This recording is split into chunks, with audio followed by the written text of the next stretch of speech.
minutes in the front of this to talk about winterization. So if you're looking on your sheet for covers, you might have a hard time finding it. Can I have one? Dan, here you go. Yeah, I don't have it memorized. I'll take this one. Okay. Did everybody get one? All right. Cool. Well, first of all, every coach and every model is different. So the location components, some have filters, some don't. So this is kind of a generalization of kind of a one-size-fits-all. So we'll just go, but all the steps are basically the same. So the first thing we'll want to do, there could be a main water filter for the main inlet. It's usually a large canister near the inlet. We'll take the filter out. Sometimes there's a filter underneath the sink for the drinking water. We'll take all the filters out. We put them in the kitchen sink, but put them somewhere. Generally, by the time the next season comes around, they're not reusable. We don't recommend reusing them, but you could if you wanted to. Some of the filter housings have a lever for an actual bypass, so the water can pass through it without a filter in it. Some don't. There's a variety of different types, so it kind of depends on what you have. Usually they're labeled pretty well. If there's a filter, and you need to put the bypass level. One way you can tell is if you, when you go to turn your pump on, the water doesn't come out of something. It could be stopped with that filter, and you'll have to put the lever so it go over through it. Okay? So we'll remove all the filters, put them all on bypass. We'll drain the fresh water tank. There are drains in different locations. Probably if you've been camping or had it for a while, you know where the fresh water tank drain is. We'll drain the gray and the black water tanks. If you want to put some sort of lubricant, you make a lubricant for the valves that you can put in the tanks at this time. That'd be the time to do that. Kind of keeps the valves good in your gray and black tanks. Drain the water heater. There's usually a big plug. There's only 2 varieties. But the plug is at the bottom, generally in the same spot. Remember to let the pressure off the system. Make sure that the water heater has been off for a while. So if you ever want to pull that plug out with pressure, because it turns that plug into a bullet. Or if the heater's been on, you don't want to drench yourself in cold hot water. So make sure it's cool water, there's no pressure on it, and drain the tank. Then next we'll open all the faucets, including the shower and the outside shower. And then you'll find the low point drains. If you're not familiar with where they are in your coach, generally the easiest way to find it is to look underneath the coach. There'll be 2 lines hanging down directly above and inside the coach. If there isn't a valve under the coach, is where the drain valves are going to be for the hot and cold low point drains. So now you have all your faucets open. You open the low point drains. What that does is it pulls all the excess water out of the system. And you can turn your water pump on at this time. Anything that's in the water pump or left in the lines, it'll help force it all out. Then we'll shut all the faucets, turn the valves off to the off position in the low point drains. At this time, we'll put the hot water heater on bypass, if it has a bypass kit. What this does is, it'll put this different varieties. You may have one that has 1 valve, you may have one that has 2 valves, but you don't ever want to put antifreeze inside of a tank, being a freshwater tank or a hot water tank. It's hard to get the taste out and the water kind of fuzzes for a while. So if you have one, you just set the valves, and what happens is if your water tanks here, it just diverts the water just right past it, the bypass. If it doesn't have one, It's a little more difficult, but if you don't want to install one of these, you have to unhook the two hoses at the back of the hot water heater, put in a small line that bypasses it, and then run your antifreeze into that. It's usually, if you do that once, you'll buy a bypass kit because you don't want to do it every year. And if you were to be the folks that with the winterization and you do not have a bypass valve on your hot water tank, would you install one at that time after checking with the owner and so forth? You usually always check with the owner. What we have is a little hose already made up, so if they don't want to install the bypass, we put it in the line, we winterize everything, and then we hook it back up. The problem with that is next spring, if you go to de-winterize it yourself, as soon as you turn the water on, it pumps the antifreeze out of the line. Is there a risk to it as far as a cost on a bypass and a installation on that? If it's, Tom, Yes, I'm sorry. do you know the price on this? I think they're about $20. I can get you definitely about. So you're looking at $20 or $30, and then probably about on a normal installation, about an hour to put it in. Yep. Yep.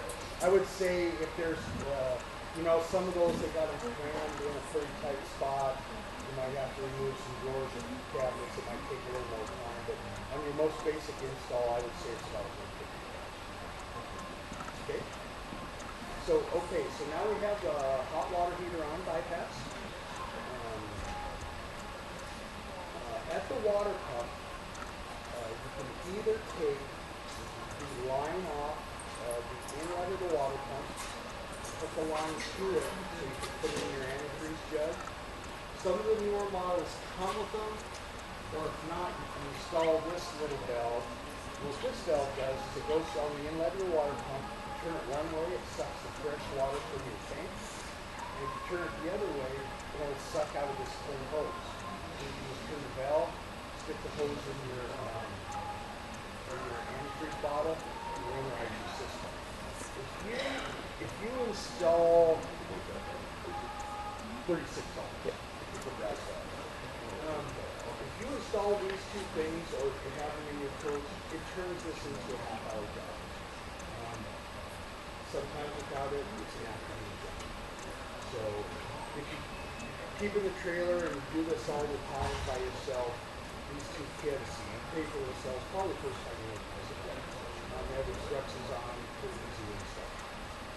This one would probably take maybe closer to a half hour. Okay. So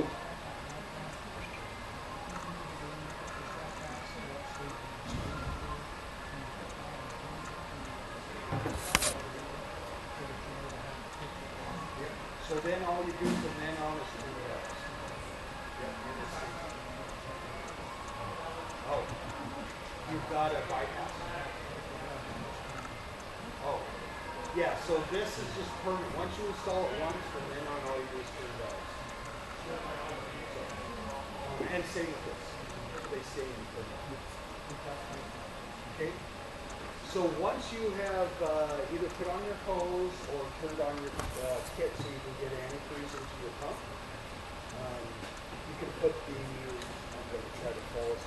We use a little different system in our shop because we blow them out kind of for extra security, but I made this list. It's more for if you're doing it at home, so make sure I'm following my own instructions here. And then you'll probably want it clear too. Hook up to your pump so you can tell if the antifreeze is running in or not. So before we turn the pump on, make sure all your valves are closed. Because a lot of times you can turn it on and you forgot a valve or two, and down the ambulance is gone before you figure out what it is. So if it looks like it'll probably suck a quart out of the bottle or close to 2 quarts just to fill up the system. But if it just starts sucking it down and keeps going, turn the pump off and look for something to take it. Okay. So then you'll just put the hose in the antifreeze, turn the pump on. And of course, you'll have to change, most units, if it's a trailer, is around 2 gallons. And so you'll have to replace the jug once it gets empty. You'll want to start with then once the pump is turned on, one by one, you'll open your faucets to the closest to the pump. It's not do or die, it has to be in that order, but generally they want you to start with the closest to the pump. You just open them all up until paint starts coming out. So you'll do all your faucets in your bathroom, your kitchen, don't forget the shower. There's an outside shower that needs to be done. Then after all your faucets are done, you'll go in and flush your toilet long enough so you see paint coming out of it into the toilet bowl. And then you'll want to make sure you have paint coming out of everything. A nice paint color, not a mixture of water on solid paint.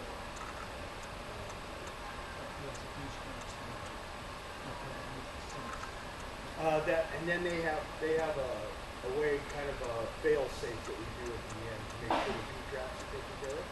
Okay. So at that time you turn the water pump off, and we'll open a faucet to let all the pressure out of the system. Outside where your city water connection is, or where the hose screws into it, if you take the little screen and rubber gasket out and look in there, it's going to be a round hole with a little plastic pin sticking out of it. You push in on that pin, and it's actually a one-way check valve. Water will run out, and so you let it run out until paint comes out. So what that does is winterizes your city water connection. Yes? Stand to the side. No, stand to the side if you forgot to let the pressure off. The problem if you forget to let the pressure off the system is if that low pin doesn't push in just easy with your finger, go let the pressure off. Because once you push it in and it squirts the water out, you usually just place an O-ring in there, and then next spring when you go to use it, the city water connection will work. So it'll just dribble out if the pressure is off. But this is something that's forgotten a lot, and then you have a city water connection that's frozen in the spring. Okay? That will bring entry back to it even without the pump. Yeah, what it's doing is you leave the faucet inside, and it's usually lower than your faucets and stuff, so it just gravity feeds it backwards.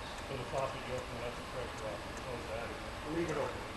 Yeah, because that way it can let some air in as it's coming out of the system. Okay. So I'm pulling anything up, but I've never done that. Yeah, so if you let the pressure off, and then you shut the valve again, you'll push in on that and the water up. And then that's when you need to just open it so it can get, pull some air in somewhere else to get Yes. So my owner's manual from Keystone talks about two different processes to winterize. One just using air and no antifreeze, and then one using the antifreeze. Okay. And so it sounds like you guys here, when you do it, end up doing both. And We use do. antifreeze. Can you just explain exactly the reasoning about not just blowing it out? Well, the reason we don't just blow it out is because, first of all, you might not have the equipment at home, but it has to be regulated air at 40 pounds so you don't damage your plumbing. What happens is you can open everything up, blow everything out, so there's just air coming out. It's just natural that there's going to be a low spot in the line. All the residue water that's in the lines and stuff can flow to the bottom or flow in a valve, and then you have an area that's long with water in it, and you still have a chance of freezing. So just to be safe. We do it both ways just to be safe. Actually, the safest way to do it, if you had to do one or the other, is absolutely the burn freeze. Because even if they say they just use air, they still want you to pump a little bit in the water pump. Okay. So we do both, just for an extra little margin of safety. Hey Dan, Yes. it's like the valve on your toilet valve. Right. It takes like a half a teaspoon of water in there. It'll freeze and crack. If you have an ice maker, it'll freeze and crack. Like Dan's saying, you can't get that water out with air. It's going to come down. It's going to sit in there. So And then Keystone also says, well, that's how we do it from the factory. Uh-huh. Well, at the factory, they never put water in it. It's pressure because their system. So if there's never been any water in it, Right. pretty good chance it's not. Yeah, so, and that's hopeful. Yeah. So I would definitely go the antifreeze out. But the blowing it out isn't an absolute necessity. Like I said, you just do it just for another little margin. So then you're sucking non-diluting. Right. And then sometimes it might take a little more antifreeze if you don't blow it out, because when it first comes out, you kind of get a mixture of pink and water, and so you might go through another half gallon or something. Okay. Okay, so now we get to the time when we want to take care of our P-traps. They say in most manuals a 4 cup full or something down there. I would say a little more. I would say a couple cups, and I dump a quart down the shower just because it takes a day to fix a shower drain. So you want to make sure and get plenty. Usually,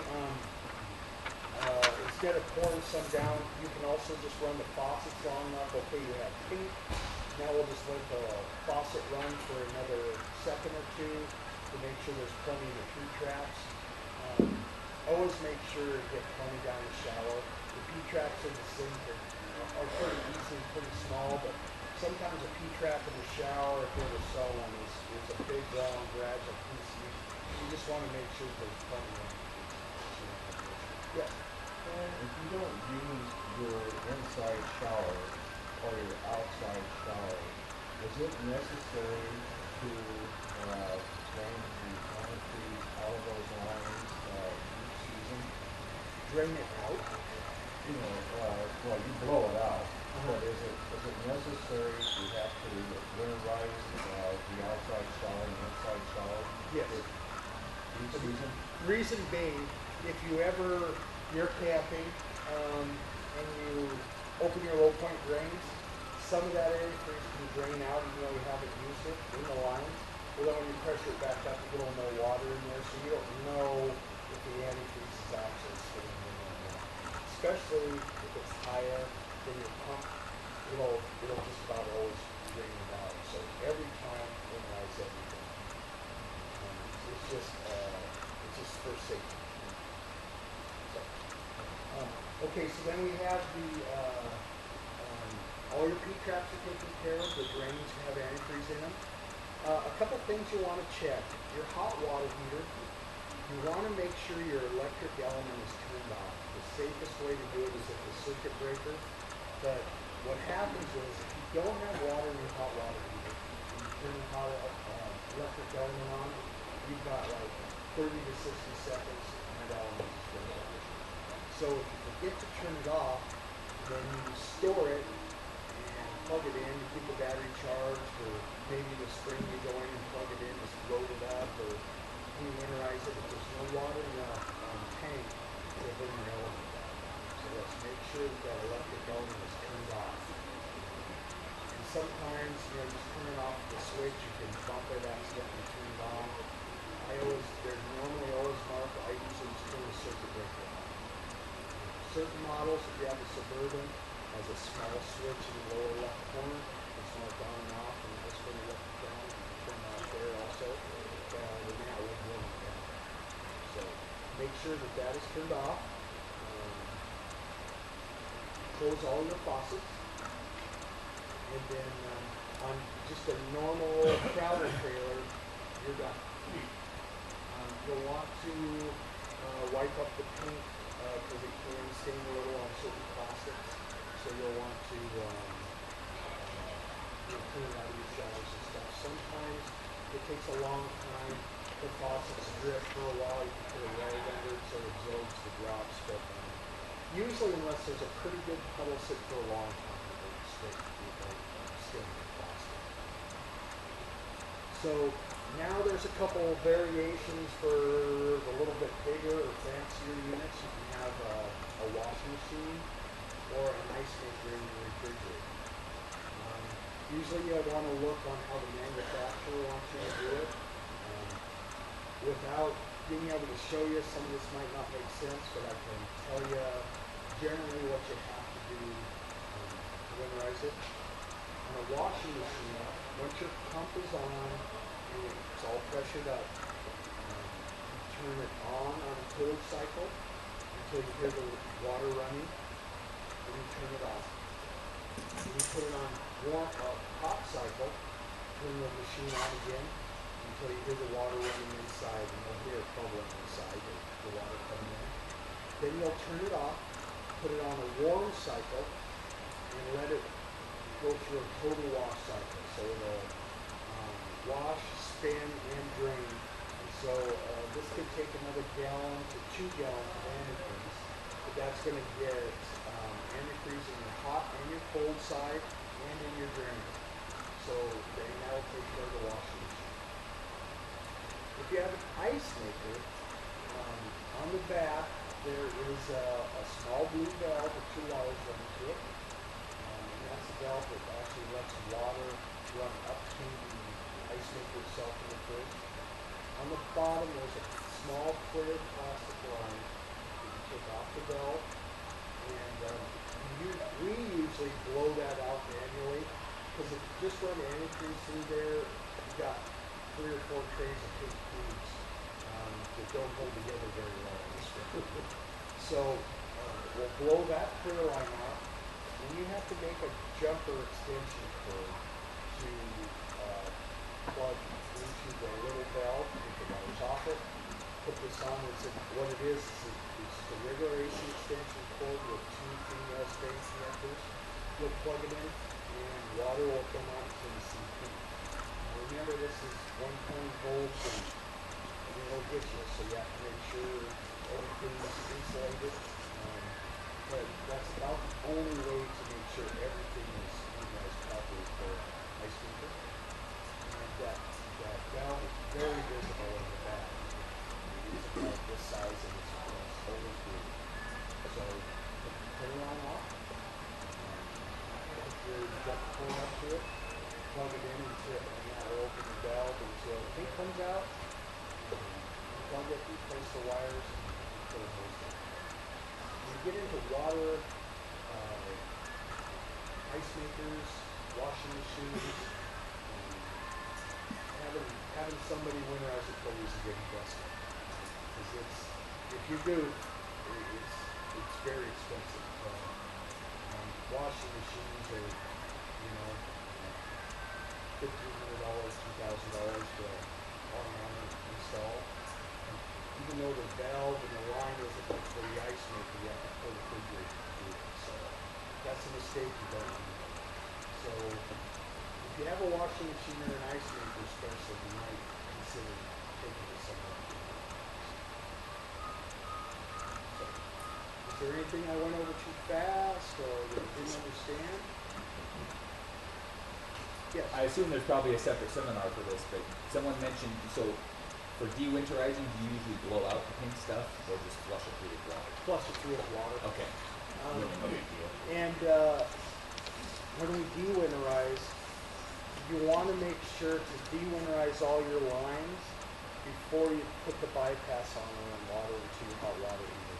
Because we're trying to keep it out of there. So if you manually had to put a hose in because you don't have one of these bypass kits, we can't leave it in because we can't sell one of these hoses for everyone else. But if you're doing one personally, you're going to continue to do it with this hose. Just leave that hose in, flush it all out. It's going to take quite a while to get the pink will leave right away. They're going to be foamy for a while. And then make sure all the pink and the foam is out before you turn your bypass back onto your water heater or remove that line.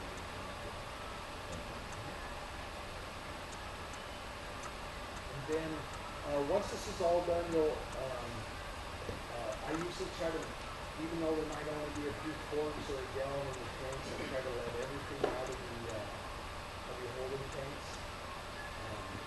Because if you leave a little water, like you have a washing machine or something, and a gallon or two of water flushed out first, and then you put antifreeze in it, there can still be enough in there to cause problems with your drain valves in the drain. So drain that and get it totally empty before you shut the valves for the season. And If not, this would be a great time to put in some liquid valve lubricant and chase it down with about a half a gallon of antifreeze. Let that sit in there, and that keeps all your valves in your rubber rings pliable, so they don't dry out. Can you winterize them here, or you put the lubricant in for the valve? No. Nope. No.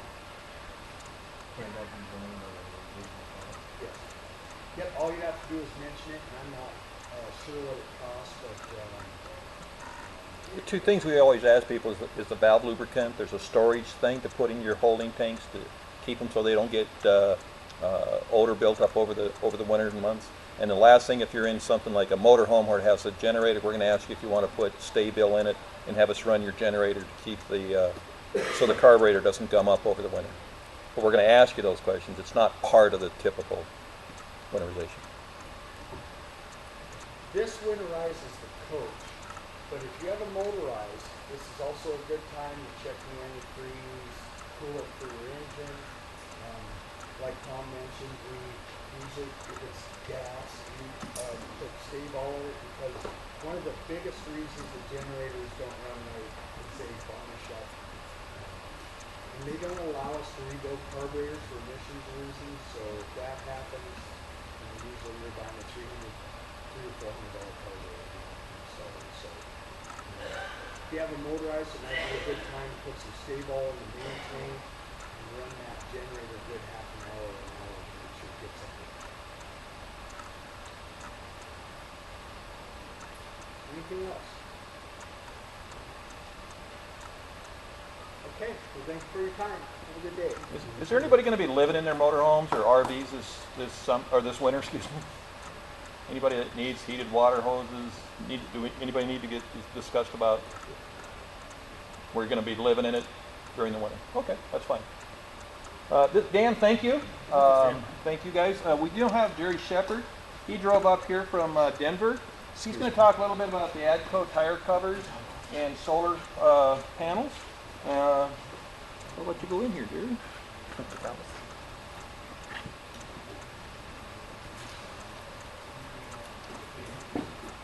First of all, thanks to Pierce for having us up. We do all their shows for him. We're the regional reps for this marketing place. We've been around the AGCO for about 15, 20 years and solar products for that kind of stuff. So in the meeting, as the meeting prior, if you get any questions or doubt of anything that maybe we say, give a yell out. Prior to everybody getting here, there was a question brought up is, I don't see a lot of covers in Montana. Why is that? Montana, northern Wyoming are considered a high moderate area for wind. In the past, an AGCO cover was 2-ply with a buckling system, and probably not the greatest tie down in the world, but we're a fourth generation company. We learn. The OEM sometimes tells us that a motorhome or a travel trailer or a fifth wheel is 31 foot when the reality is it's 33 foot. We put a cover on it and it doesn't become snug. Snug means a little bit of billowing and a little bit of buffeting, and then all of a sudden the cover starts coming apart at normally corners. So what we're talking about today is the new AGCO cover. I'm going to pass this around so you can look at it. AGCO builds 4 materials to keep in mind. That's where we get the extreme, the moderate, the easy climate, and then just tops only. But everything that comes into Pierce or into this marketplace is called extreme, and it is now a 3-tiered cover. In the past, we were a 2-year warranty. Now we're a 3-year warranty. That may not sound like a big deal, but if I can keep all of your vents and all of your exterior pieces of your coach or trailer non-yellowing and white with every dime over a 3 or 4 year period. Our warranty on the cover, you get something 3 years or 4 years, we're pretty lenient with it. You bring it into Palm and you bring it into Pierce, and we will cover that cover. We don't retro it like a battery, but we will take care of it. We're very good at finding out if a tree ripped it, or a bridge, or just naturally something ripped it up. Like another customer had purchased an RV, and on the top was an auxiliary solar panel that the OEM didn't install. So when they went to put the cover on it, and then they covered this over, they found out in a short period of time the corners on the solar panel, because they are 90-degree radiuses, went to the cover. And when you get anything in question, get rubber foam mattress, or go to an Army Navy surplus and buy this 2 or 3 inch foam like in camping, and cut it and put it on anything that's got a sharp edge, and then it just protects the cover.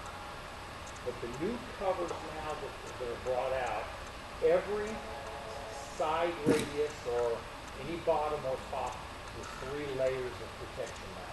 Last year it was 2, and now it's 3. We build 2 covers for tops, a white, meaning this will be the on the cover that you'll buy in Montana, will have white for reflection and keeps heat out of your RV during the summer. So even if we get 2 or 3 degrees out, that's a lot of heat. Air conditioner, when you get ready, runs better. And then we use gray on the collar.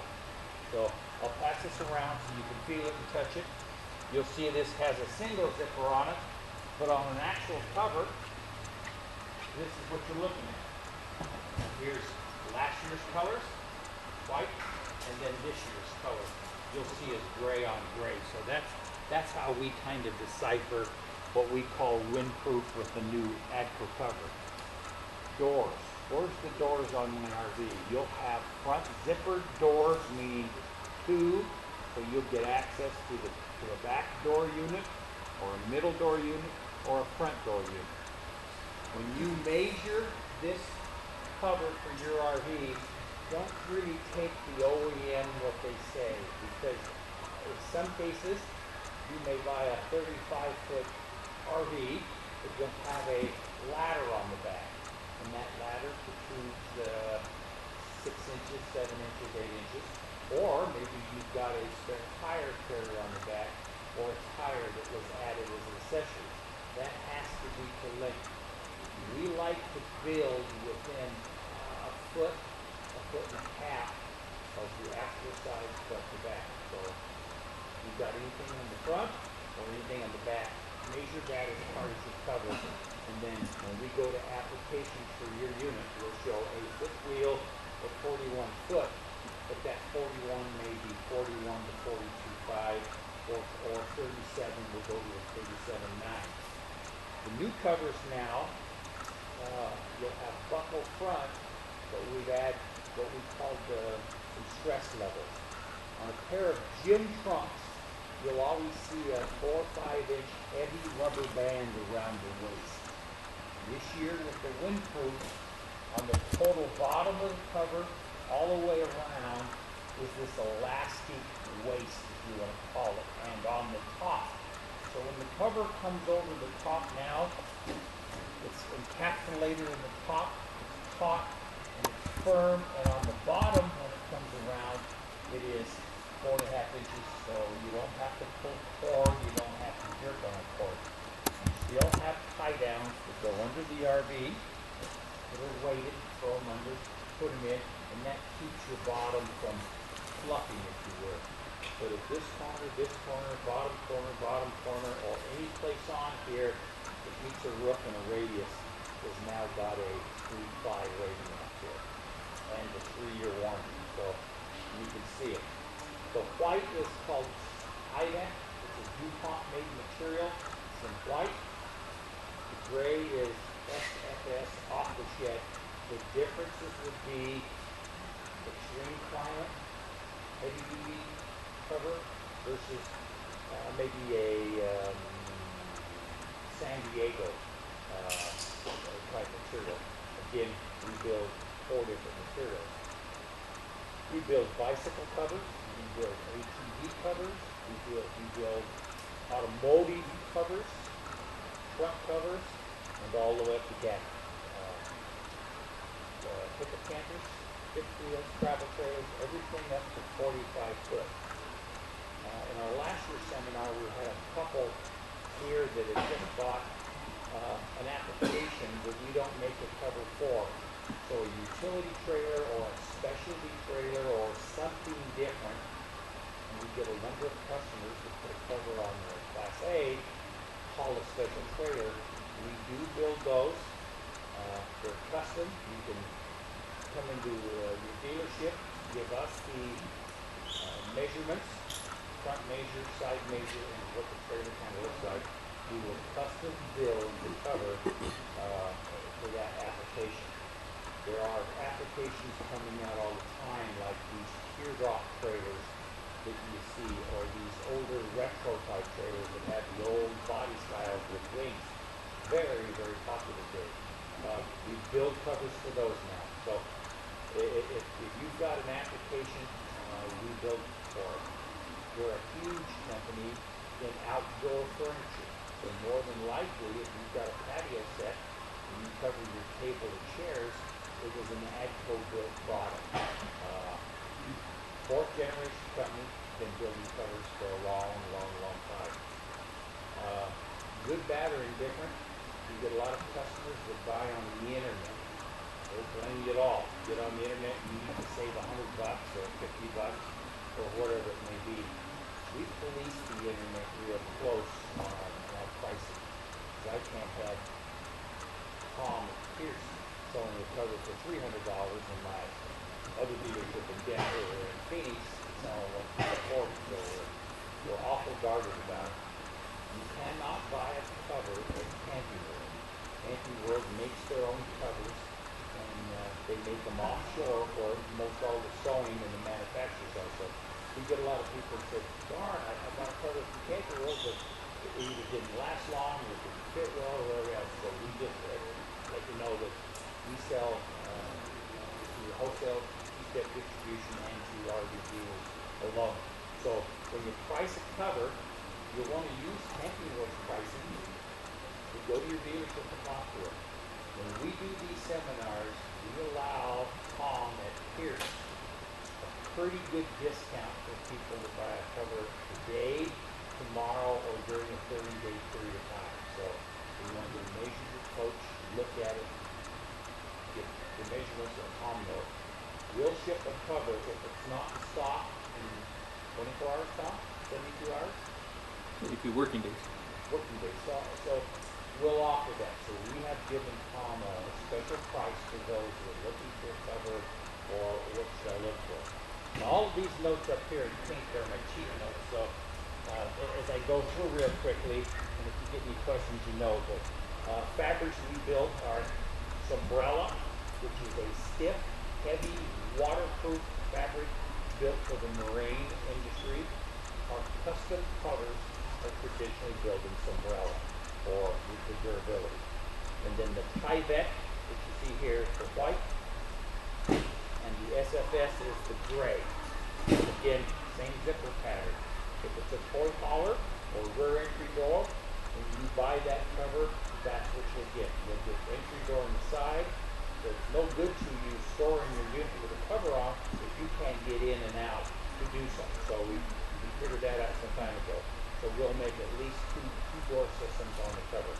Entry on a toy hauler, fifth wheel, and side. And then you'll be capable of putting your door on the side, whichever position you want it. And then the lower end, not cheap, but lower end cover with a 2-year warranty is poly. So you've got a poly cover, and then you've got the extreme, which is hybrid type cover. Patent pending system is on the new system. It's called windproof. So when you ask for cover, ask for an AGCO windproof, and then you'll be guaranteed 3-year warranty and venting in the right place. When I say venting, on the top you will have on each corner vents that actually the wind will flow and move. A big problem, not so much in Montana, but in Florida, Georgia, and those territories is what? Mildew. Mildew on something that's encapsulated for a long period of time is a big hassle to an RV. So if you have vents in it, you don't have to worry about opening or anything else. They're built into the cover. So that makes it somewhat mildew-proof, so just check it every 90, 120 days, and you'll find those in all of these top parts.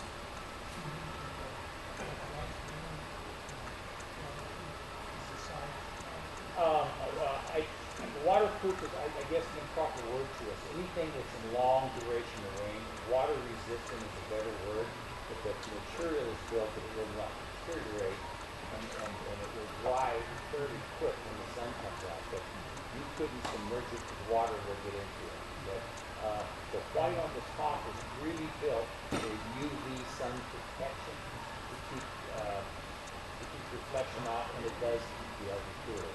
But water resistant is a better word than waterproof. The water can get into it.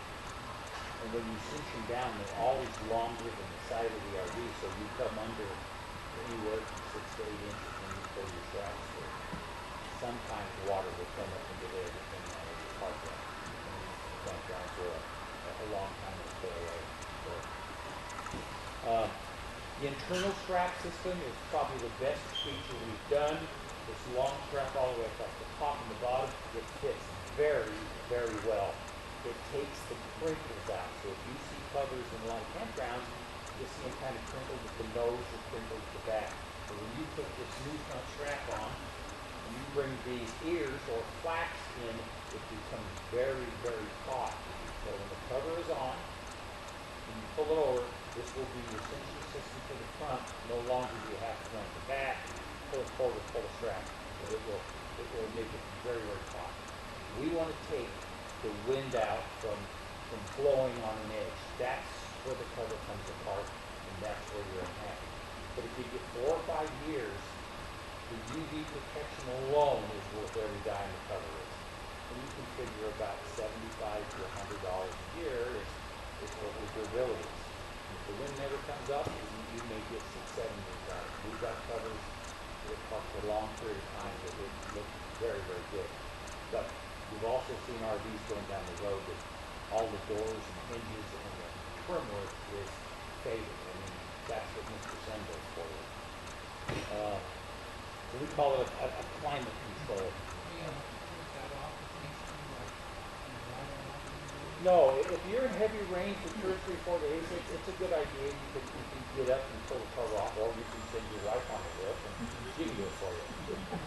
Now last year we had, and I don't know who was here or not, but we actually brought in a cover, and one of Tom's mechanics, we had never met him, never talked to him, and Tom's guy, and I had told him, I said, here's a cover, 40-foot motorhome, 35-foot, and I told him, here's a cover, you don't tell me anything about it, put it on. So he climbed up the ladder, he grabbed the cover, he put it on, and did really a good job in a period of time of what?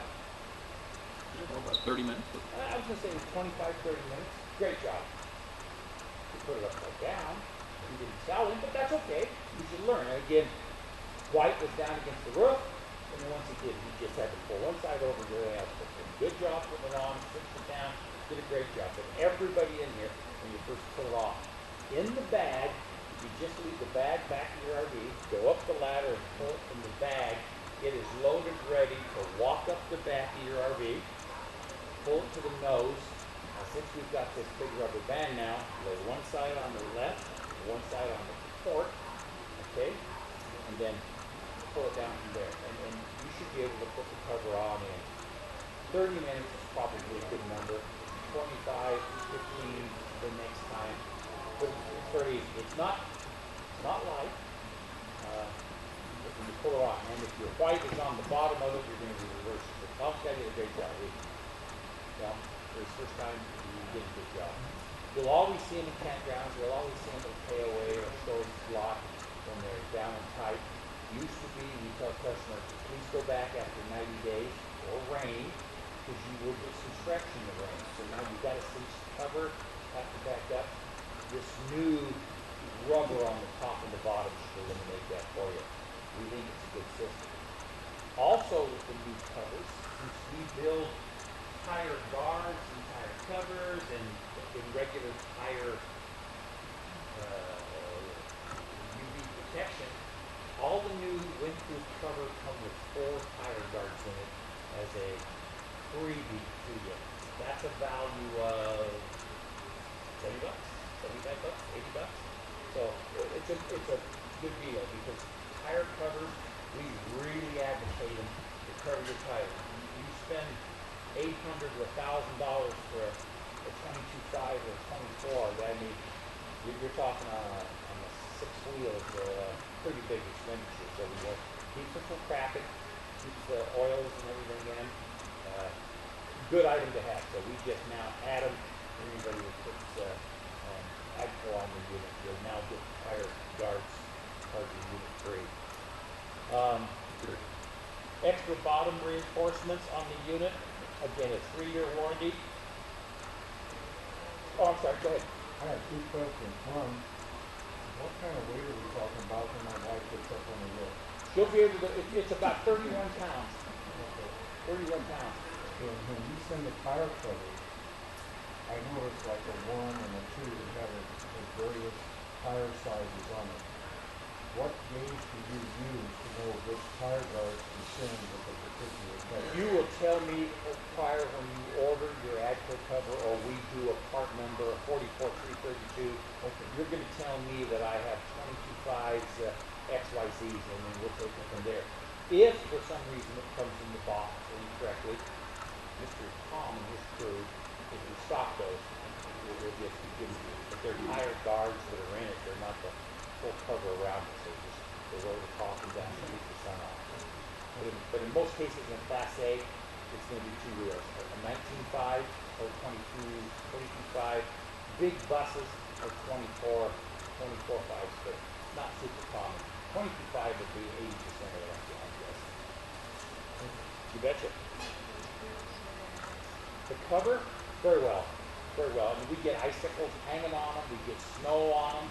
Again, because of the roof line, no effect that I know of in ice and or snow. Again, the gray seems to clear better because it's darker in the end. But I don't know that I've ever had a cover ruined or defective because of snow and ice. Have you found? You've been doing it a long time. So that doesn't stay like the roof of a home, but since it's cold, we'll get an icicle or two off of it. Nothing but the material. Nor does it absorb inside. Yes, sir. Is it a good idea to wash the rig before you put the cover on for the winter? I would, only for the idea of there's nothing in the world that is not going to get some buffeting or polishing, and that's my enemy. If it's extreme wind and it's constant for 2 or 3, 4 days, then the fabric breaks down at this point, and a little more and a little more. Next thing you know, it's ripped, and then next thing you know, you've got duct tape on it, which looks ugly, but holds extremely well. And people put duct tape in. We see them all the time, but duct tape is this fabric. You must use it. Still there though. It's a great product. Just looks ugly, but I mean, that had happened. I'm not going to eliminate every wind buffeting problem we've had in what we call extreme weather, but it works well. So, yes, I would do it for the cleaning aspect of it. If you really, want to protect it, we get a lot of people that their wives get up to there, and it's the little pieces of rubber. It's incredible.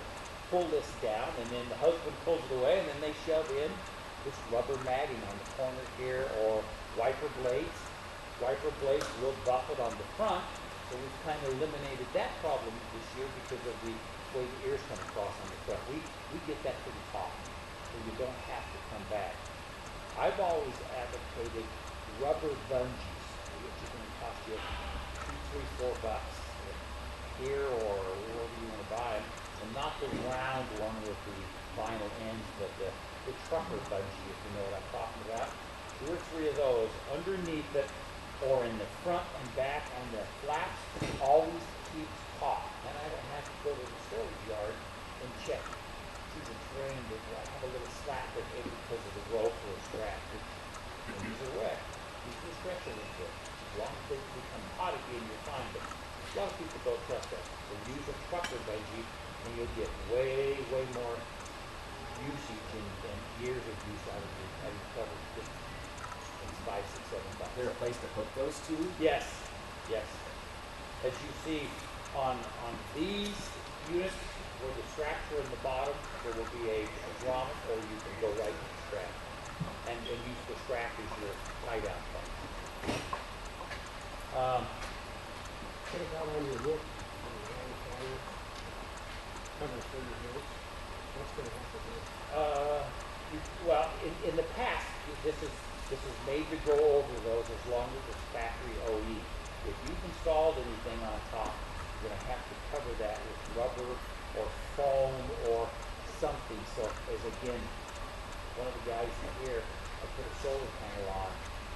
Kind of forgot that I put a solar panel on for my batteries, covered it, and the jagged edges of the solar panel, of course, the aluminum frame, ended up that year or whatever period was going to the cover ripping it. So if you put anything in aftermarket up, you're going to have to cover that. But I normally, the standard satellite seal, air conditioner will cover that without a problem.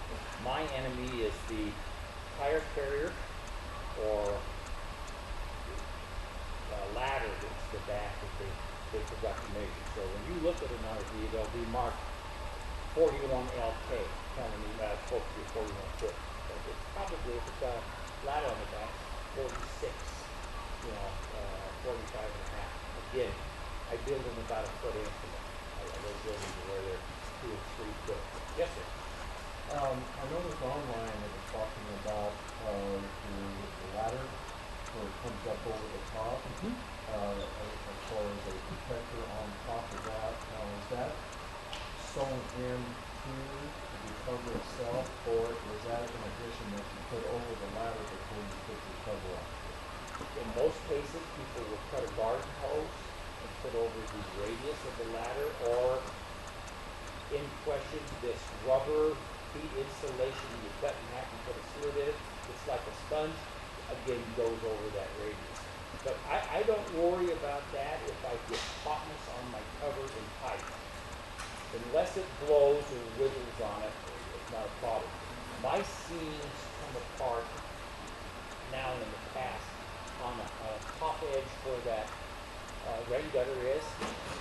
If I start flapping 50, 40 mile an hour for an hour, 2 hours, 3 hours, or a day or two, or down here on the bottom, that's where the wear starts, when the cover starts deteriorating, the lamination comes apart, and then I have a tear in it. I very seldom tear on a flat surface. But online, look at the pictures, it's showing the type of the cover over the ladder. So it led me to believe that that's something that comes with the cover, or the package that you're putting over the top of the ladder prior to using the cover. My third layer is over that ladder on the back, but it's not a separate piece. Does that make sense to you? Or if there's something that I'm not aware of with online, let me know what it is. We do make a product this year that we didn't last year that's a top only. It's like a bimini top that is not a cover, and that was kind of my last comment was, we make a cover that comes maybe a foot or 2 foot off the side, that is the cover only, and then you use straps coming down to it. I think I've got a picture for you.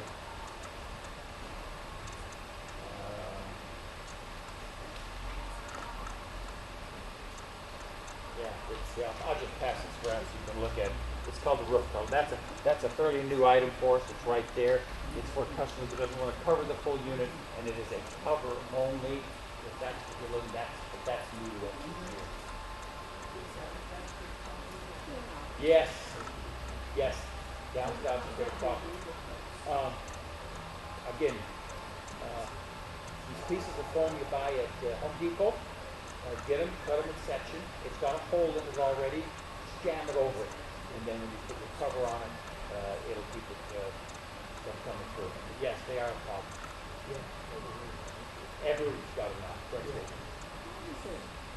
if you have the air conditioning and you have like a couple of those vent covers, how does it stay tight if you have those vent covers up there that would battle that through? Well, your vent covers it actually folds down and may have a 3.5, 4 inch rise to it. We don't worry about it. We're going all the way across the top. This one shows actually flat, but it's not flat. You've got an air conditioner in here, and you have a vent cover or two, and you've got one over your shower. You've got at least a 42-incher, I think, on your shower by 24. Those are covered part of the top, but it stays pretty tight. Again, I don't have much buffeting or coming through here unless there's a radius corner. It's sharp, that we don't see. It's normally in the OEM, it works fine. I come apart, when I come apart on the side or the corner. So that's triple done this year.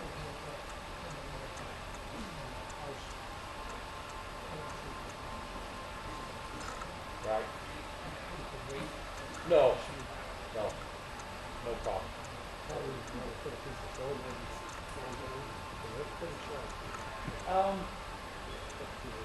Well, the most antennas now that have oh, you're talking about your laying down, the line guard lay down antenna. Yes, you can do that.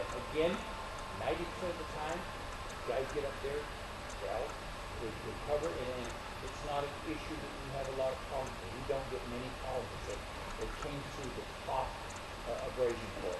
And again, if you've got a 6 inches or a foot of snow up there, I'm actually helping everything stay in place until half of it blows off. So, but again, the black streaks you're getting on the side of your RV and everybody gets them, I will eliminate that problem for you with the cover, because that's the black streak starts from the roof, and everybody knows that.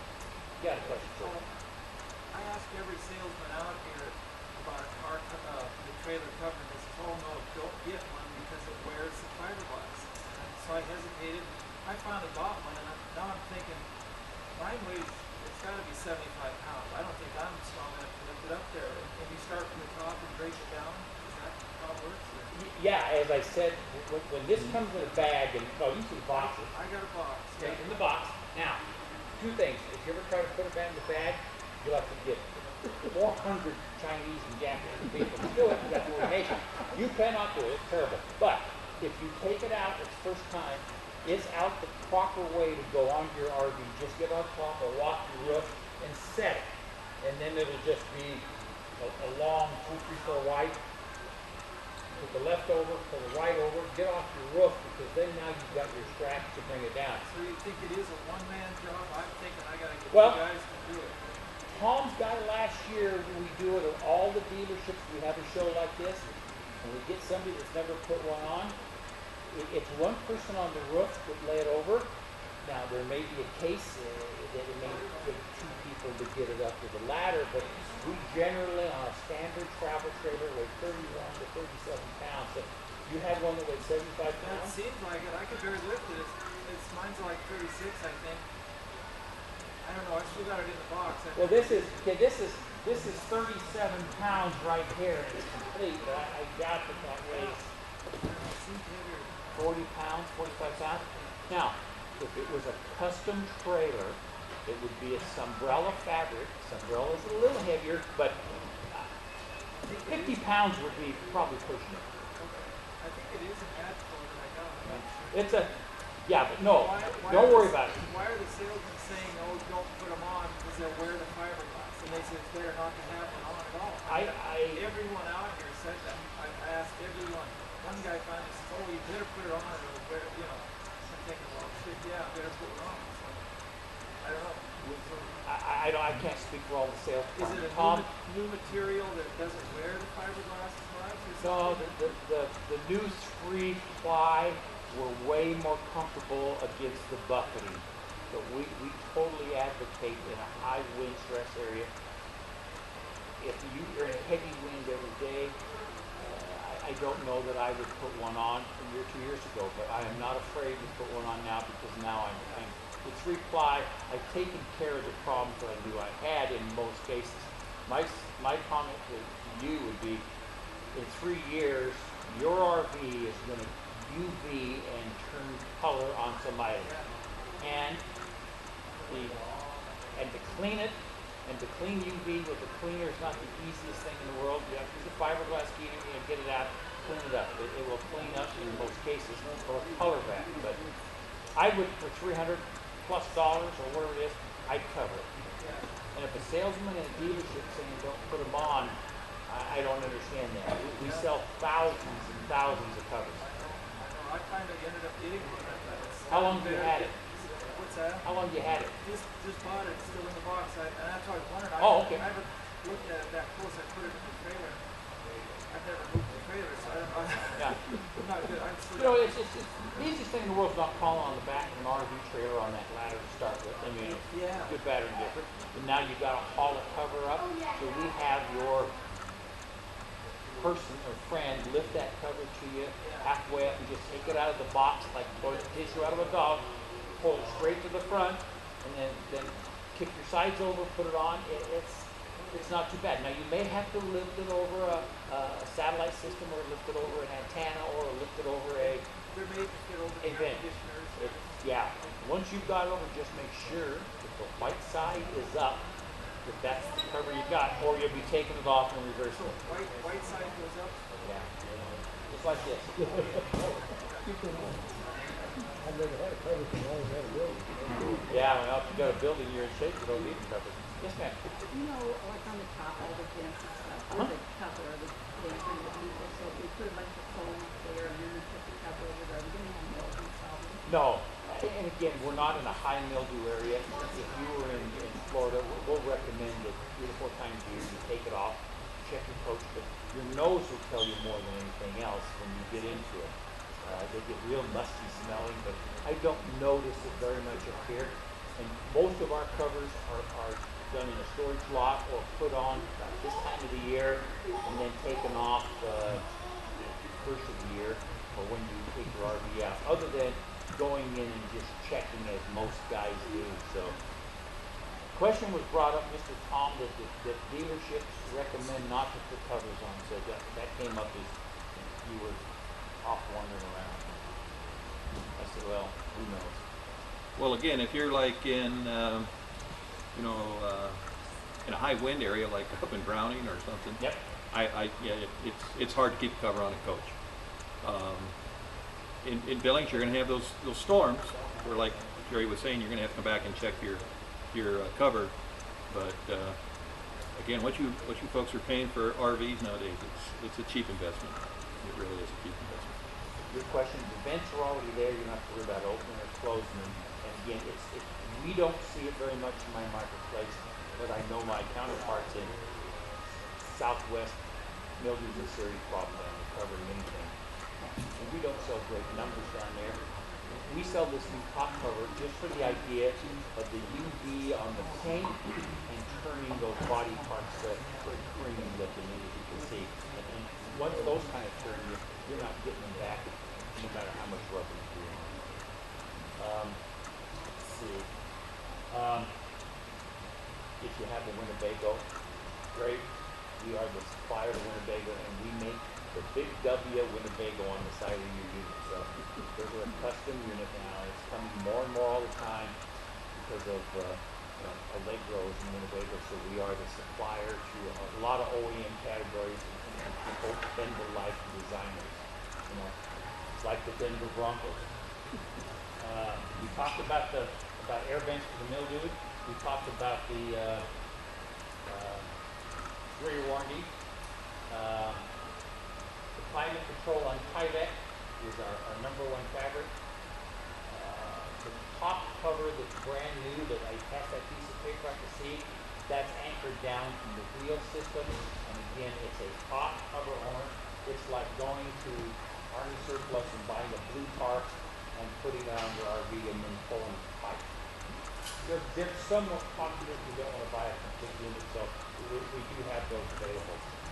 We don't touch the sidewall with the anchor, so I'm not buffeting with a cord or a strap. It stays straight out on it.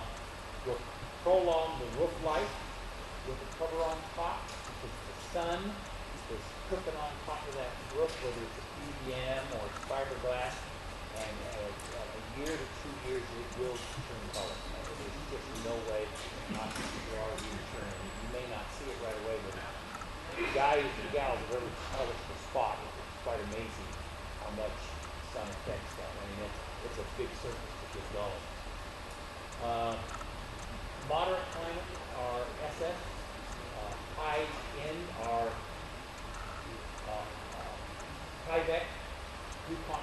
So if you ever have a Tyvek, you have the highest end cover.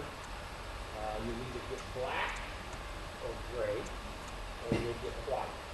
So as you're seeing here, this is last year's cover, and this year is gray with a white top. So the new cover you buy today with the three tire covers will be charcoal and white.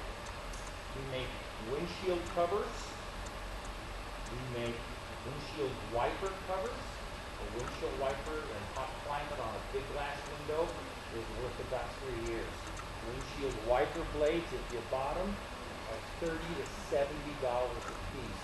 And an OEM Fleetwood's 32-inch blade is $70. They're very hard to find. You can't go to a Kmart, a Target, a Carquest, and for those in here that have bought them, you know. But you can go to your local AutoZone and say, oh, this 28-inch blade that fits a Chevy or a Dodge minivan will fit your RV.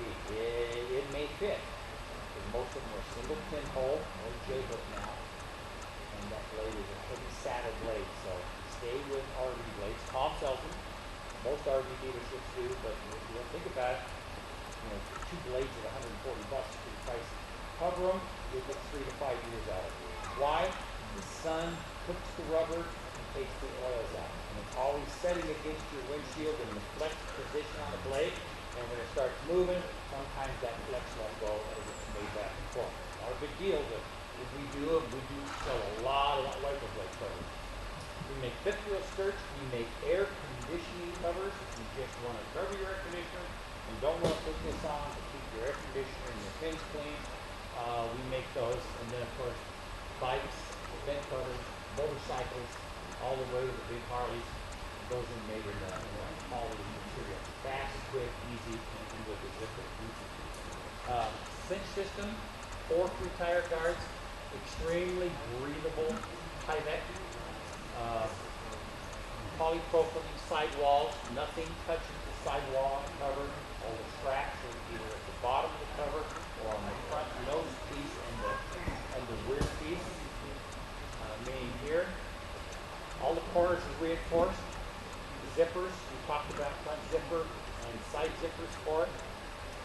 Then we talked about availability, folding trailers, SF material, pickup truck campers, tire covers and tire guards. And I do tire guard, just like this, and then I make the tire covers with a single spare tire in black and white, and we make it to the size of the cover. Lastly, custom fit. If you've got something that we don't throw on application, we will build that for you.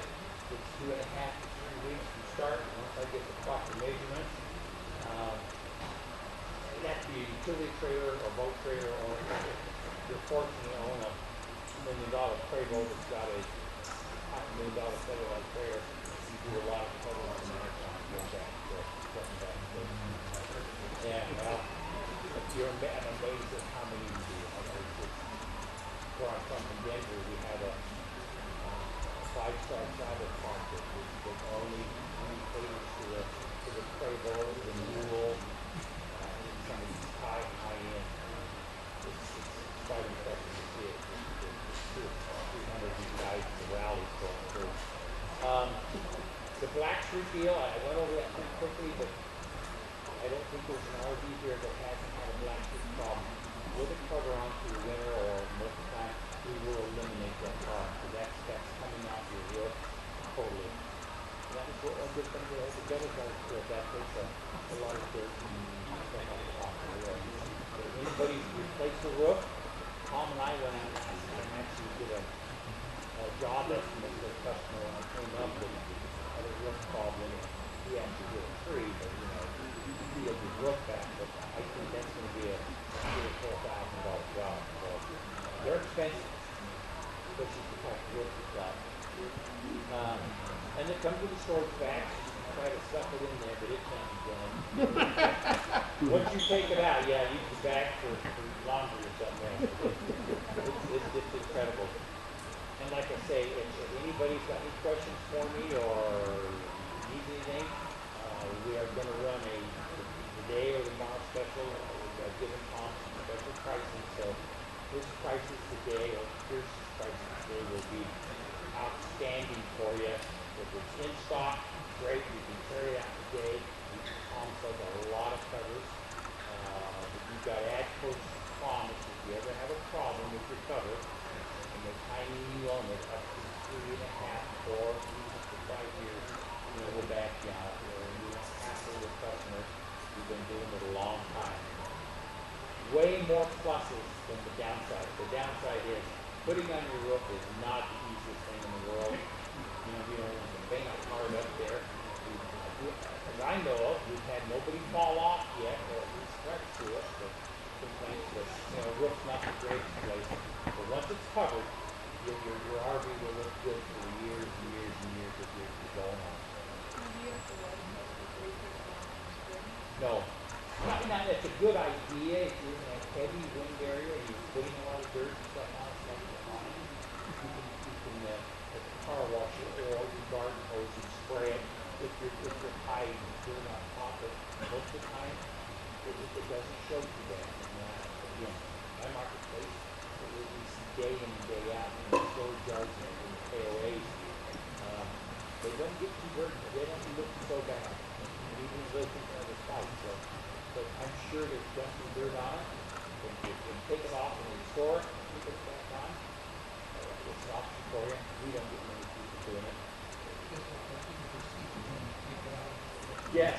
Well, once you get this, you start bringing it off. If you pull it all the way to the ground, or if you undo the top strap, pull it down, put it straight to the ground, spread it out like a tarp, put the left side on top, like cap, this side on top, and then roll it. And it will roll about a little bit bigger than this, about this wide, and then store it off the ground so that our friends the mice don't get in and put it in off the ground. But it'll be about half a inch wider than this bag. Put it on top, and then you're fine. Cinch it up, and then it will be reverse. So when you go to put it on, with the back of your coach, sometimes you put it on again because you've taken it straight, folded it, and you're going to get that on top, walk it down the RV, left side, started, and then you're setting it for next year. But half hour should be your outside part of it. Zippers, leave them open when you do it, and it'll be easier to bring over because the cover itself is going to come over to the bottom, about a foot on each side. When we actually do that, and now with this big rubber band, so missing mouse doesn't get in, which is another problem. So or squirrel, and you're devastating a little bit. So what they'll do in RV. Yes, sir. Are you going to cover some solar today Yes, also? yes, I am. So that's covers for you. We can help you out with any questions. Get a hold of Tom or I. Glad to help you out, guys. Thank you for coming.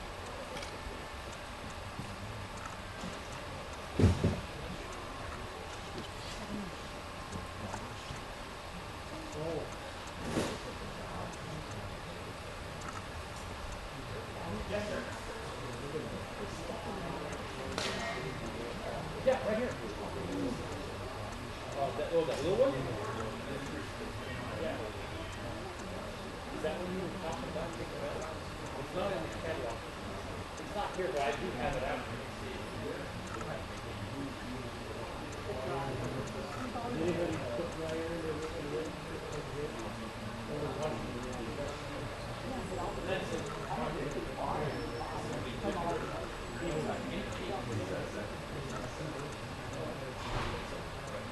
Is that what you had written down on your note?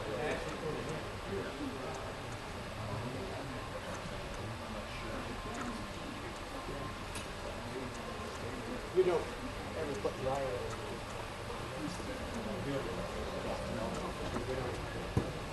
Correct.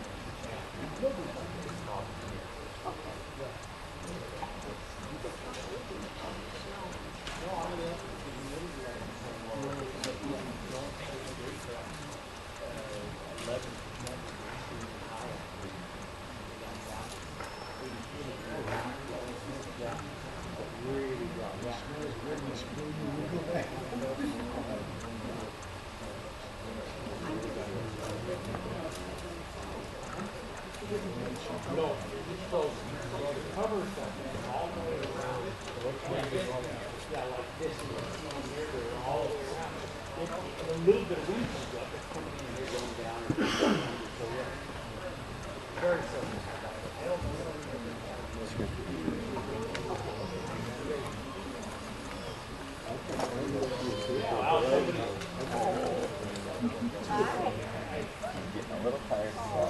This wasn't really fun. No fun, is it? That's why I didn't bring your food. That would have been a little bit more. He's always got a smile. Oh. He always got a little smile. We'll get out of the way here. I'd like to give you a gift bag for attending today. Thank you. Oh, okay. They give you one. What'd you do with Dan? What's that? Where's Dan? Is he hiding somewhere? Yeah, he's going to be back in shop. If you just want to talk to the service counter, I'll get him up there if you have Okay. We're gonna get one of the covers, but Probably. I wanna go home and measure Double it, and I measure. wanna be sure. Understood. Yeah. Can I give you a gift bag, sir? Come here. Thank you for attending. Oh. One other question I have for you. Do you have any subjects that you would like us to bring up this seminar?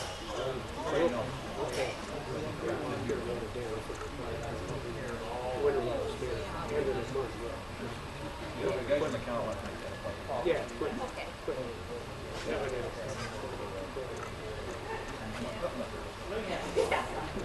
We're from Washington. Never gets that cold here. Back and forth, and it's been really cold. I don't. I got a mountain here and I'm not sure how good it is. I'll lost the gravel before I go. That's pretty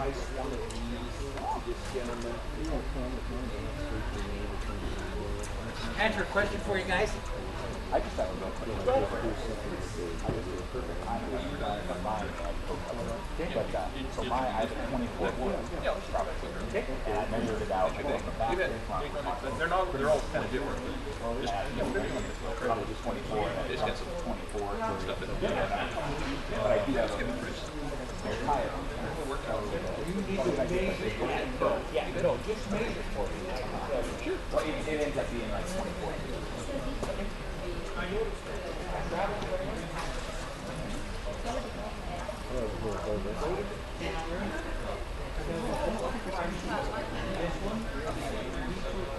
This has got a crank in it.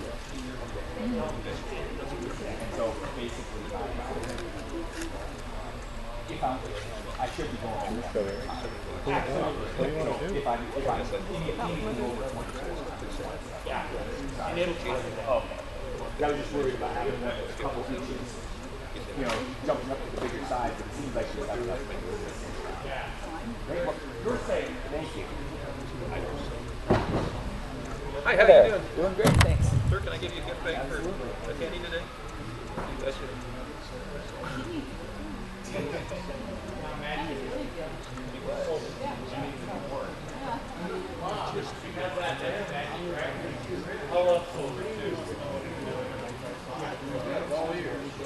Okay, let's,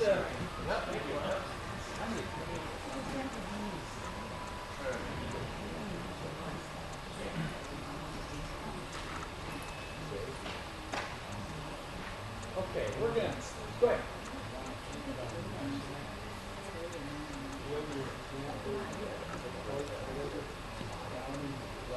Heard that.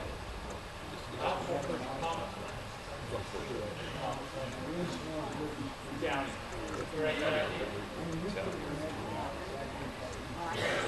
That's cool. That's cool. Here, take this, sir. You guys gonna listen through solar?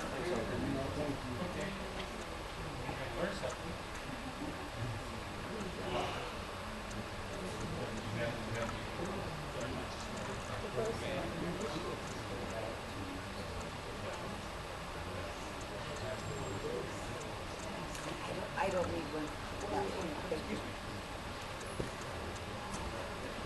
Okay, let's,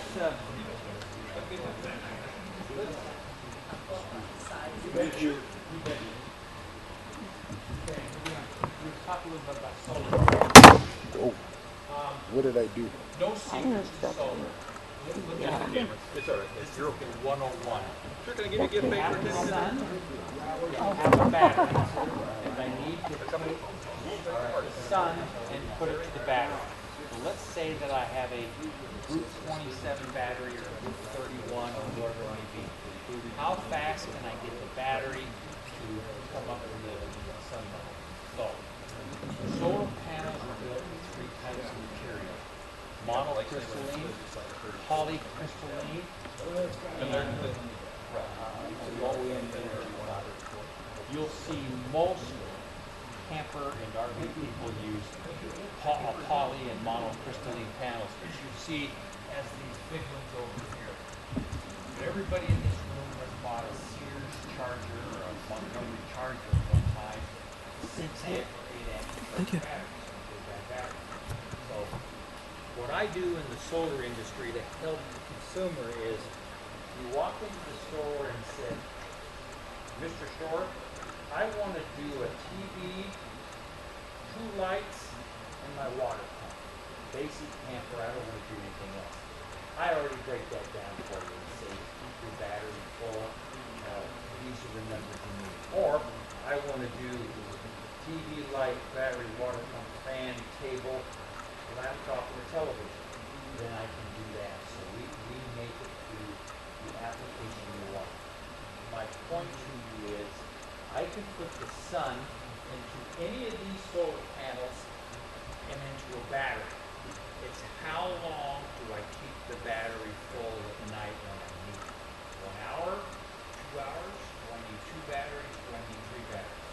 Because solar will not take the capability of the sun shining on it and then putting 50 amps into a battery unless you have an airport type solar panel of 100 panels at $4 a piece.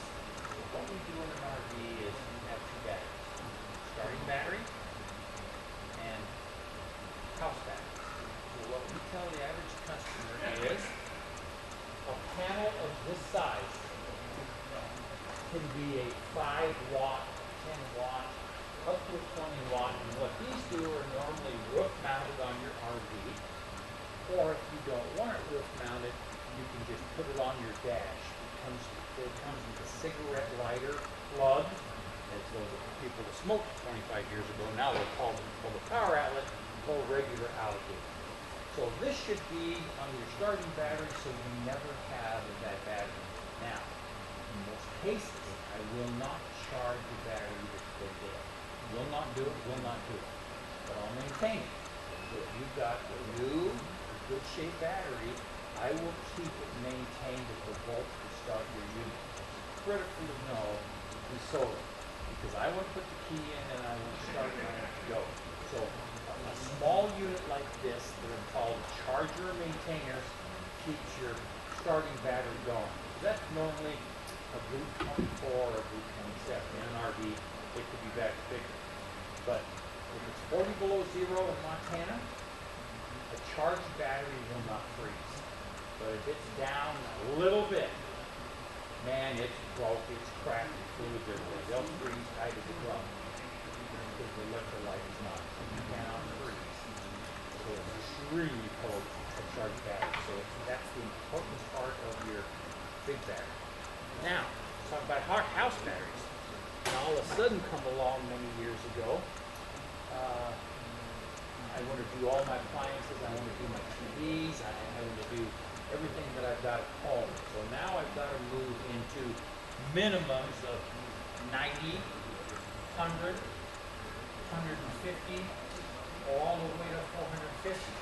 Now, in Samlex and most solar companies, you can plug and play. I can put one of these on the roof, and I can use my RV, but at 4 in the morning, I ran out of battery. So what do? I add the second battery. As soon as I added that second battery, my charger now has to work twice as hard to fill 2 volts. So what I did is I put another 150 watt panel here and just plug it in. It's a 2-wire plug, total crack and everything. So I have a 150 and another 150. Now I have 300. I can do this all the way up to 450 watts and run a small city. That's neither here nor there. rating on this battery with a 30 amp charge controller is going to be about 7.9 Sears watts of battery charge. So let's say that a Sears charger is an 8 amp, plug in your house wall, put on your battery. That dead battery or modern battery takes 6 hours to bring up, maybe 7 hours. This now just did the same thing. 150 watt panel at 6 to 7 watts is your Sears battery charger. All I'm going to do is charge your battery so you can get through the night. But if you don't have enough battery and you lose your appliances at 3, all this is done is not enough charging power for your battery. So you add the second battery. You don't have it on the charger, you add the second battery and then charge those two. Or you can add your third or fourth. Big Class 8 and in the bus market, there are 6 batteries. They're normally golf carts and bolts. Okay, so I don't know how many batteries in the standard RV.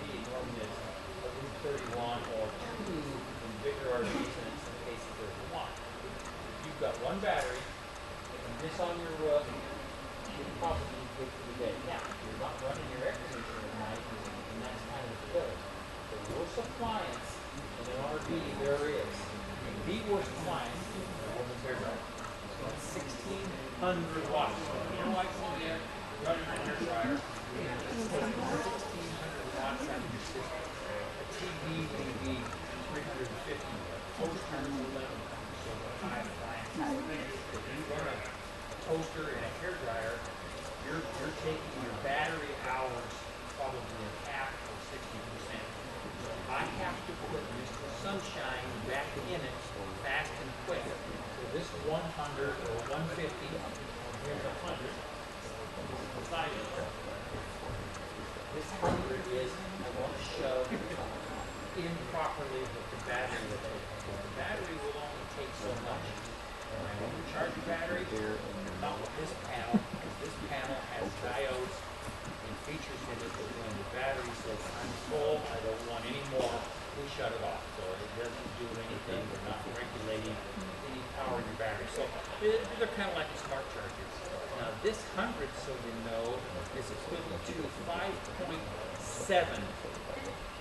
Sears charger watts. So if I put a 4-watt Sears charger on this 31, 12 to 14 hours to charge it.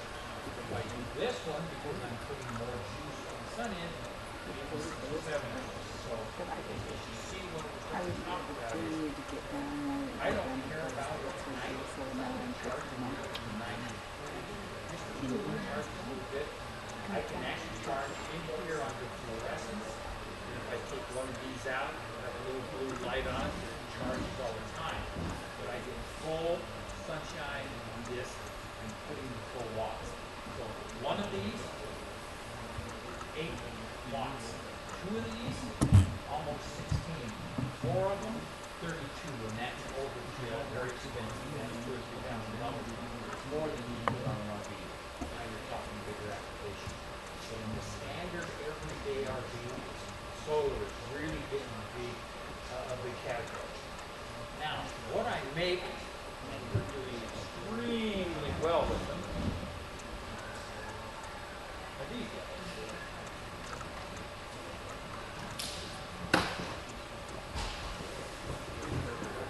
Here's the suitcase. And what this suitcase has got on it is, when we bought this about 2 years ago, the new portables. This happens to be a 90 that you're going to see. And look at the size of that. And I have to mount this on my roof, of course. I have to put brackets on it. I have to silicone it.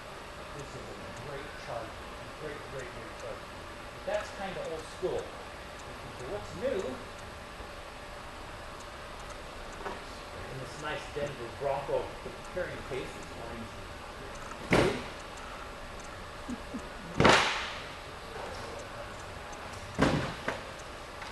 This is the portable. Now, why a portable?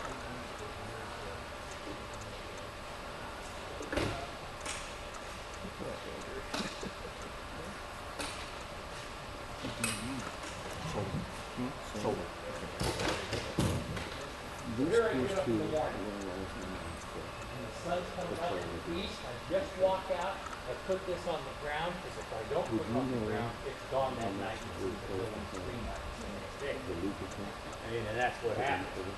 But I've got 3 panels on this. This is a 90, this is a 100. Also, I'm not I also make this in a 135 and a 150, but with a little less money, portable. That I can use it with your neighbor 6 blocks away. I can start a car that's down in the gully. I can do a lot of myriad of things with that, where these are stationary mounts that stay there. But you put it on this side of your RV and you charge your battery until 11, 12 o'clock. And you're using that all day long, so you're taking power out of your battery. I'm putting it back in for you at a good rate. 90 watt is putting in probably 4.9 watts or 5 watts, and you go bigger to put more watts in. But the same as this, I have my control box drilled into the back.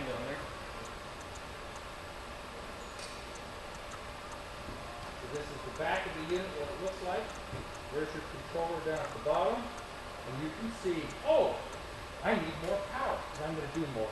There's the plug and play. It's just, I can put 2 together, or I can use one of those. So I can plug that into here if I need more power in my neighborhood. Or I want to use just alligator clips to go right to the battery with 30-foot of cord, comes with it, and you put it to the front. Now, as the sun moves from this side to the west side in setting, just walk it to the next side or walk it to the front or wherever you want to put it, mount it off of your ladder. The portable part of this is outstanding. If you're home in the garage and your battery's low, you walk it in there, attach it to the battery and let it go. So these are real popular anymore. They fold tight, they're in a carry bag, they're a little less money in here, and we've seen the market in 2.5, 3 years go extremely into portable. A little more hassles because, you know, when it's on a roof and it's there, it's always charging and you never worry about it. But I'll put the same power to the battery with this as I will with your standard 100. So does this make sense to put this on your roof or on your trailer or wherever it's accessible, or go to a portable type unit?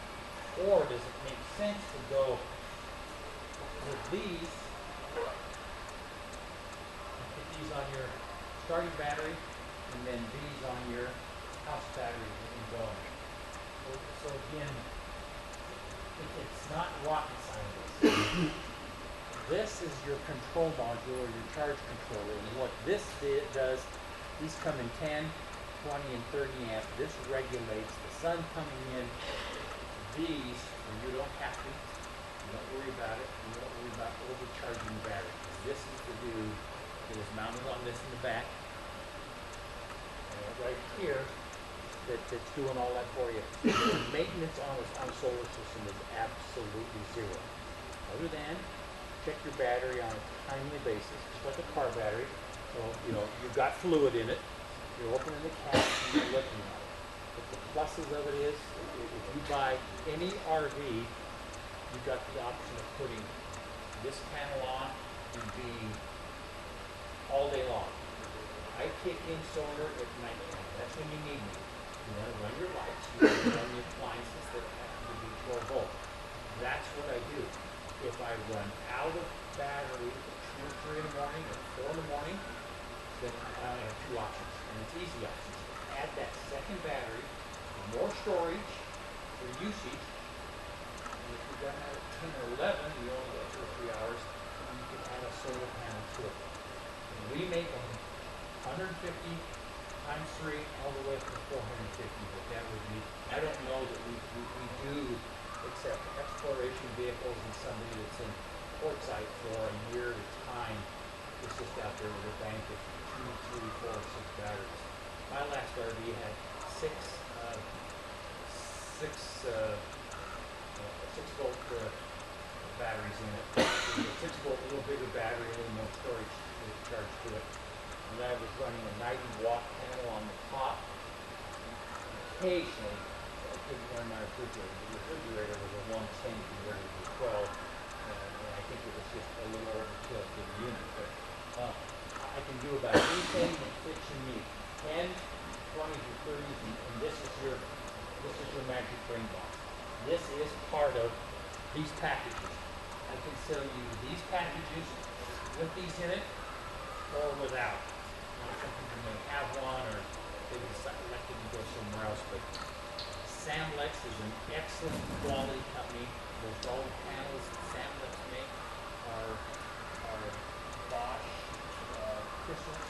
You can buy Japanese, you can buy Chinese, you can buy from India. So they're high-end crystals and they're mono quality crystal as far as the quality. So we use good quality stuff, but it's not a lot of magic to it when you think about what the sun does. I want my RV to work at night and I'm doing 2 light bulbs and a bathroom light bulb. I want to watch TV, I want my refrigerator to work, and I want my heater to work in the room. And if you get all night long, you're great, you're happy. And that'll be a test for you off of whatever panel you choose or portable. And I truly love the portable panels because I can always add to them or change from it. But the minimum I would look at on an RV for a customer would be, I'd start with the 100. And the 100 will do a light, the battery, your storing it will, your water pump and your fans, and probably a TV. 150 when you move to it will do a laptop, a tablet, a fan, a water pump, a battery, and 2 lights. And then it just goes up to there. So for those that this will help, you can get these, and then I can go all the way up to 450, which I doubt there's anybody here or pretty similar unit that would need 450 watts to do it. The portable chargers, let's go back to the warranty. The warranty on all Samlex panels, 25 years. If you mount them on your roof and for some reason you crack one, hail won't do it unless it's excessive, but a tree will do it. So if you crack a panel, the frosted panel will still work with the power that was derived from the piece that was left. So maybe it's not 100 to 85, but you don't lose the whole panel. Those are rated for 25 years on your solar panel. It'll come, the portables will come a plug-in cigarette lighter and or alligator clip that goes direct to the battery. So once you take this panel, set it outside, plug in your cigarette lighter, you're charging your batteries. The downside, I've got to fold it up and put it in the packet and go to the next location.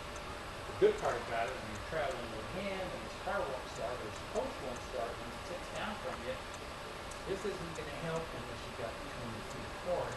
And the portable, you walk over to it, plug it in, you probably have enough in 2 or 3 hours to restart your vehicle. Enough charge battery, right? Questions so far? Where do the inverters come from? Where do they come in?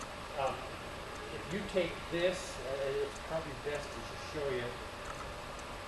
This is actually shows you the picture of how an RV solar system works from either panel, battery bank, a fuse block, DC AC inverter into the unit, and then plug into a 110 system. These panels, in most cases, when you put them in Tom, put them to the top, drop them to the back of the refrigerator, is normally the battery bank below it, I think in most cases. I don't know what the install time, what's the install time on a panel? Oh, here again, depends on if, inverters and all that's involved with, but I would say you're looking at maybe 2 hours. 2 hours to install a dealership report. And we're talking about a roof mount now, of course. Roof mount panels on the top. ATVs are notorious. Boat engines with electrical or smaller boat engines are notorious users of batteries. I don't think you can get an ATV on the Yamaha out where the gear out of the battery. They're just terrible. They're about $85 a bill. So we put these little 2 or 5 amps on and it just maintains it. Just keeps them. Once they're full, all your locks and power is always there for you.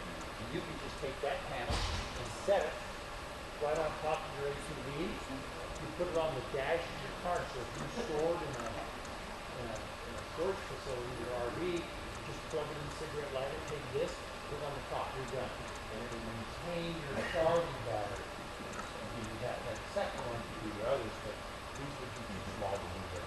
But for starting battery, a 10 to 20 would be probably perfect for you. Get it done. But initial cost of solar is probably a little up there, $250 to $300. It's a one-time expense. As long as you own that RV, that's all you'll spend. And you can take it RV to RV. Again, this really becomes RV to RV. For that, you have to take it off the brackets. It comes with brackets. It comes with kits. It comes with wire. And you install it. So you can do that. You can get it done. Put your ballpark price on a portable Tom, you know roughly offhand on a 90? I don't. I'm sorry. We'll get you a price, guys. We're, you know, Okay. if you're interested in one, we're going to shoot you a sale price today and stuff, but we'll get you a price. But I don't have all these prices memorized. I'm sorry. I wish I knew. I should know that too.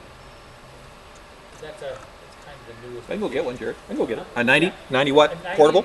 A 90 and a 135, Tom. That's the two that are made.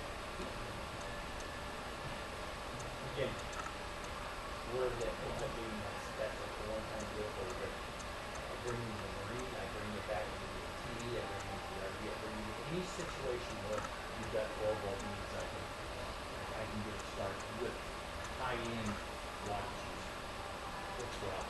Yes, sir. Okay, so you got your panel, you got your controller, power's going into your battery. Yep. Coming out of the batteries then is connected to your inverter. Correct. That then converts the power to 110 Correct. so that you then can run your 110 like a fan or whatever. Yeah, there's 3 ways to power an RV 110. Not all RVs. I mean, RVs are 12 volt, and it's hard some places to think, 110. I can do 110 through a generator, because it's got its own inverter in it. So a Yamaha generator is 12 volt slash 110. I can do that. I can plug into a standard KOA campground and shore power, and I've got 110 through an inverter and get 12 volt, and then I've got solar that does the same thing but reverse from the solar panel. In some cases, if you've got the inverters already installed in your RV, not all RVs have them, but they don't care about 110. They're in Quartzsite, they're in the middle of the desert, and they put all new LED bulbs in, and they just run them on 12 volt, just run them off battery. All I care about is I want my batteries charged in the morning so I can use them at night. And in that case, 1, 2, or whatever of these will do that purpose. But if you've got the inverter in it, or the inverter in your unit, then I can do either or. I can do 110 power, or I can do 12 volt power. So when I'm in a KOA campground, my power is free. You know, not that theirs is not, but you can do either or. The downside is that I'm not going to run the hair dryer, the toaster, refrigerator, and all of that on a single 150 watt panel. It's just, it will run it, but my battery life will be 6 hours a night, or my air conditioner is 6 to 8 hours. So everything you do, you have to look at your wattage output. Oh, a TV is 100. Power drill is 150. So now I'm at 250. This is at 400. Now I'm at 650. So my daily use of my RV is 1,300 watts to 2,000. I need to store that in the battery to get through the night. If not, I just buy another battery. Or I want it quicker, I add the second panel. You don't have to. If this is 8 amps, then Sunday, 2 batteries, it's like 4 amps. 4 batteries, it's like 2 amps. So I got to bring enough power up to bring that battery back up to full. So that's why it's either 1, 2, or 3. Even these. If I needed more power, I can put, by plug and play, more wattage to that. So it depends what fits your needs. What was it, Tommy? The 90 watts about 560, and the 135 is about 775. All right, compared to A 150 watt standard panel pump. 150 watt. A kit? Yeah, everything. 695. So 700. 590 here, 695 here. Yes, sir. So that's what we're kind of looking at. One shot deal though. That's a one-time motorhome for 5 years, 10 years. That's $50 a year, and you don't worry about it. Other than probably in a lifetime, one battery is probably 7 years on an RV, 6 years. 5 or 6. The more you charge the battery, the can charge batteries, a little less life, but they make most of the hundreds of charging. So there's lots of RVs coming out, plug and play, ready for solar, and a lot of them coming with solar too, especially on the starting battery. That's the critical. When you go camping, you need that battery to start so I get help. So these smaller ones, hurry up there, and again, you just plug that in the dash. When you stop, plug it in, lay it on your dash, you're done. Or put it on top, run it down the back of your handy, plug directly into the starting battery. You never worry about it. That's kind of the 101 with solar. It's a good product for the RV and for the marine industry. It does it very well. I use small panels. I can't believe how many I have laying around in my garage. But towing motors on a boat, take it out. In a lot of cases, if you're at a lake, you don't have 110 power or a generator to bring your batteries up. Unfortunately, in the marine industry, you got power during the day, using the night. But they will run fluorescent lights. It's not as efficient as regular sunshine. Always putting power. And then the garage lights, a little blue light will light up, and it will run some while we can go down. Anything else I can help you with, guys? Yeah, I've got you can keep that, Yeah. sir. Yeah, no, yeah, absolutely. That's what I brought you. Thanks for coming, guys. I appreciate it. If you need Tom, he's got specials on covers and he's got specials on solar. So give you still prices and he'll be glad to give you a quote. Thank you. I appreciate it. We do have another.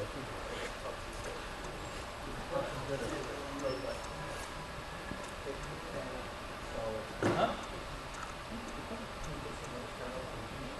Yep. Yes. We make them. We make them. And so very the back. If you want to know in and out, or you can get online. And this panel has a readout. You go to the 30. I have all of them. So what you're looking for is built into the panel. So I look at more of it. And no, it's not. Well, in price wise, you go up to the panel. I'm gonna turn this off.